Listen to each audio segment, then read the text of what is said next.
Hello, my name is Richard Nelson. I'm from the Teacher Education team, and today I want to present to you the work that our BA Education Study students have been doing on digital learning for education. In particular, I want to focus on the way they were assessed in their learning, because I think it was something really different, and from a viewpoint as an assessor, it makes it a lot more interesting. So I'm going to show you a few examples of the work they've done and explore the different media that they use to present their material. First of all, let me take you to the Moodle page though, which demonstrates the work that they had to do. This is the course page itself. So the Bradford College Moodle page, Digital Learning for Educator. There is several different themes that we wanted to cover over the weeks of the course, which included assessing your own digital literacy, theories behind the digital pedagogy, assessment design, authoring tools, etc. So there's a lot of different aspects of digital learning they had to explore, and I'll talk more about the learning outcomes in a little moment. So the Digital Learning for Educator, there is a module handbook that goes with it, which has the learning outcomes in it. Now, what I've done here, the method of assessment a little bit different, whereas the learning outcomes themselves stay the same. It has to go through validation. It has to be rigorously checked to make sure it's of the right level and right depth for degree learning. So the learning outcomes I didn't want to mess with at all, and plus I'd have to have it all modified if I was going to do that. So the learning outcomes are all about thinking about designing a learning resource that impacts on teaching and looking at that from a digital point of view and really evaluating their own ability to use digital learning and their ability, to really have a look at different tools that are out there. So there's a couple of components that they had to be assessed on. However, the way I got them to do it was to look at both components together, produce them in the same blog. When I assessed them separately to ensure that the learning outcomes were met and that any external verification and second marking could be clear on what was component 1 and component 2. But what they actually produced was one blog. I'm going to switch to those now.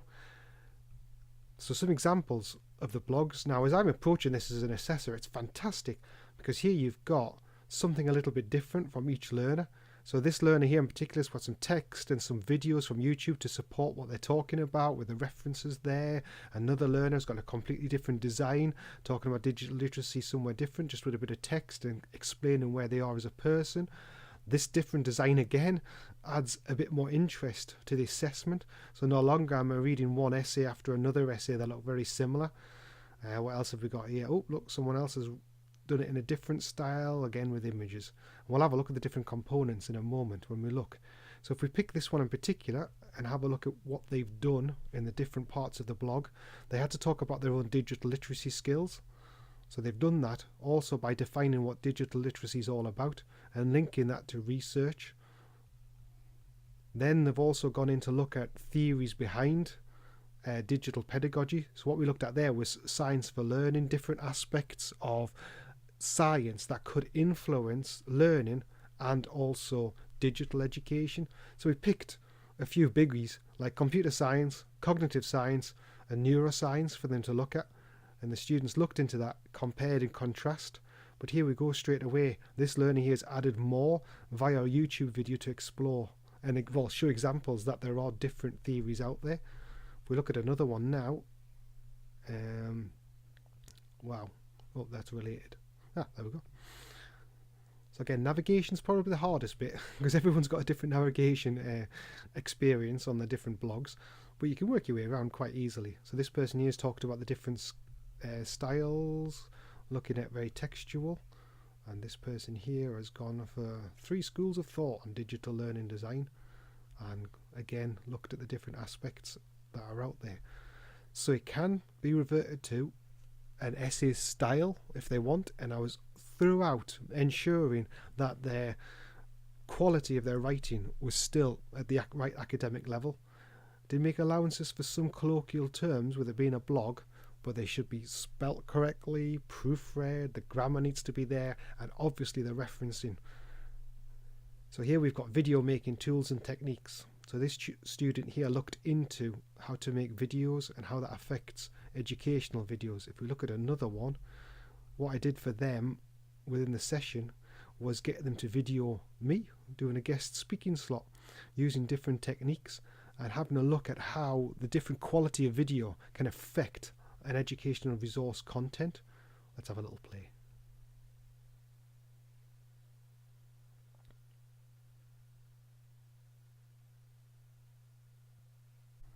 Again, a perfect example of how the learners can include their own material that they've created, either video, audio, or image based, into their discussion within the blog. So there's a number of different videos that this particular learner is demonstrating. If I switch to this one here, just pick another one and have a look through. Live podcast video. So there's lots here about their experience of showing live broadcast. I got this particular learner was my cameraman for Periscope. So they presented live across the web and all the difficulties that come with that. Other things we looked at: digital assessment for learning. So we needed to look at some theory behind assessment at this point, because there are students that are learning all about education. So in this particular case, they looked at assessment for learning and assessment of learning and different types of learning, etc., and what sort of information's out there. This particular learner threw in an infogram to discuss those different types of learning and the quality that needs to be thought about when designing assessment types. And this was then discussed in a digital idea of, well, how could we use that digitally? Because we use assessment a lot in classroom. Where else could it be used? So the learners all had a go at creating digital assessment tools of their own. We looked at things like Kahoot and Poll Everywhere and lots of other different ideas. Look, Poll Everywhere there. Different ways of exploring digital assessment and how that can be used and the benefits of it, and also the issues it has as well. And is there a place for physical assessment versus digital assessment, and how that can affect the type of assessment you choose and how that can affect the learners themselves. So you can see here that this learner's used a lot of Kahoot tools as an example, but then also included lots of information about extra ways of assessing, including digital portfolios, which is what this is. And then what we got them to do is reflect on 3 specific resources. They can choose their own, what to have a look at, and evaluate them to the level that really critiques the advantages and disadvantages of these different tools. So overall, they've managed to create an absolute fabulous portfolio of examples of digital assessment in practice, digital education and learning in practice, as well as some of the theory and science behind it all, and had a go at doing that by creating their own digital resource, their own electronic portfolio, which made it a heck of a lot more interesting to mark. I tell you that, because now I'm looking through individual developments, individual experiences, basically their learning journey as they've gone through their exploration of learning tools, and also how they've applied that to the concept of digital education. And I'm very pleased with all of this. So are the learners. I'd just like to flip across to the responses to the module evaluation, and it was really interesting to read what people thought about the different aspects of the course and which bits might need improving. Positive comments about how the content and assessment was developed and created, and here's a bit of improvement. Maybe introducing more interactive activities. Well, they were hands-on all the time, so I'll keep doing that because I really want the sessions to be active. And in the future, it's probably going to be more problem-based, whereby I will set them some scenarios, or they can think of their own scenarios where they have to develop digital education tools or resources, and they'll work through that for the whole course. And then I'll introduce teaching as we go along and do that. There is something here about more interaction between team members. Yeah, I definitely think there needs to be more collaborative learning, especially as we've got the tools themselves. But I was a little bit conscious of digital skills and digital literacy in doing that. So that's more me than the learners themselves, in that I wanted to ensure that the module itself worked really well and that the assessment was valid and authentic. Lots of positive praise about the teaching methods, engaging throughout the module, what techniques work best. Very interesting. Oh, look, enthusiastic tutor. I like that. That's good. Tutor himself. Hey, look, I'll have to keep happy all the time. Anything else here? How can the teaching and learning experience be improved? Just carry on the way it was. Well, it'll carry on the way it was, but there will be improvements because, like I say, I will look at this problem-based assessment or problem-based teaching and learning anyway. Here we go.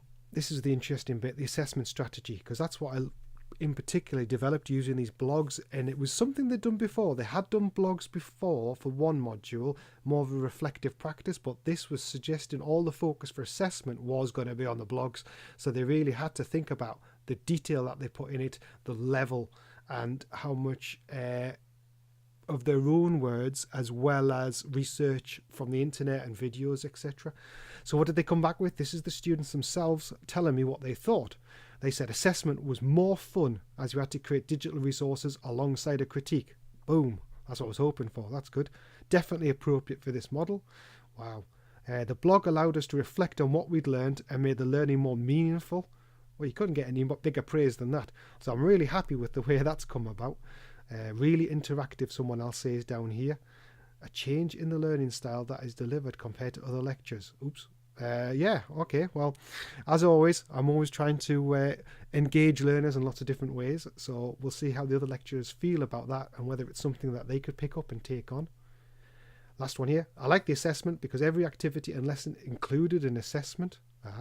You see, what I got them to do every week was to add something to the blog. So each topic was valid and valuable to them and linked to the assessment learning outcomes.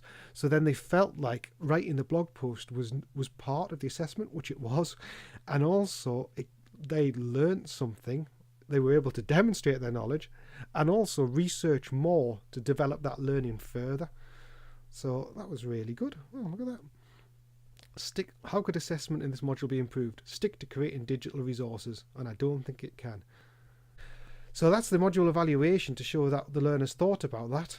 And flicking through again the modules, there's so many different types of media that they've used when demonstrating their learning and their exploration, and it's really interesting to follow that through.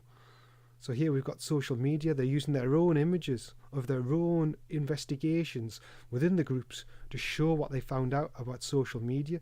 And some of them included links to the social media that they developed to test it out. And here's some examples here. So this particular person here has used LinkedIn to develop a profile, which I think is absolutely beneficial for any graduate or any want-to-be graduate to make sure that they've got a profile out there on their social media. Others used Edmodo and others demonstrated through Facebook. So we managed to cover, I'm just going to flip back to Moodle, all these different topics within the sessions, but also giving them the space to explore on their own and find out how these tools work and the advantages and disadvantages, and also create a digital resource through the blog, which became their assessment. And I think it gave them a lot more freedom to explore and reflect than perhaps a structured essay would.